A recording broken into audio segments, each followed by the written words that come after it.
Évangile de Jésus-Christ selon saint Matthieu, chapitre 9, versets 32 à 38. En ce temps-là, voici qu'on présenta à Jésus un possédé qui était sourd-muet.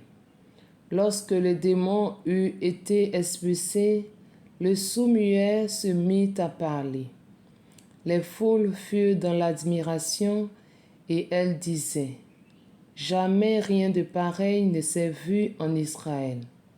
Mais les pharisiens disaient: c'est par le chef des démons qu'il expulse les démons.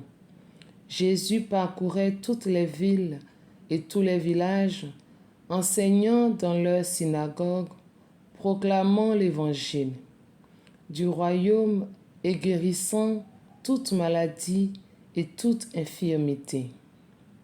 Voyant les foules, Jésus fut saisi de compassion envers elles, parce qu'elles étaient désemparées et abattues comme des brebis sans berger. Il dit alors à ses disciples: la moisson est abondante, mais les ouvriers sont peu nombreux.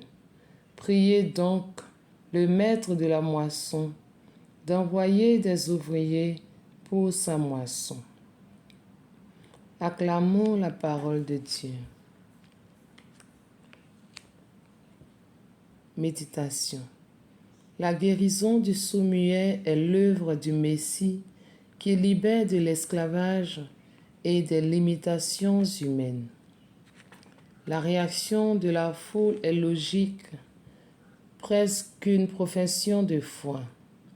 Jamais rien de pareil ne s'est vu en Israël, ce qui signifie que le Sauveur attendu est arrivé. Mais la réaction des ennemis du Christ, au contraire, se traduit par une haine mortelle. C'est par le chef des démons qu'il expulse les démons. Voilà le péché contre l'Esprit Saint. Voir l'œuvre du diable quand c'est Dieu qui agit. La vie et la mission de Jésus doivent continuer à travers ses disciples. Le peuple de Dieu est exposé à tout type de danger. C'est à nous de le défendre. Face à de telles attaques, nous ne pouvons être forts que dans la prière. Prions. Seigneur, augmente en nous la foi.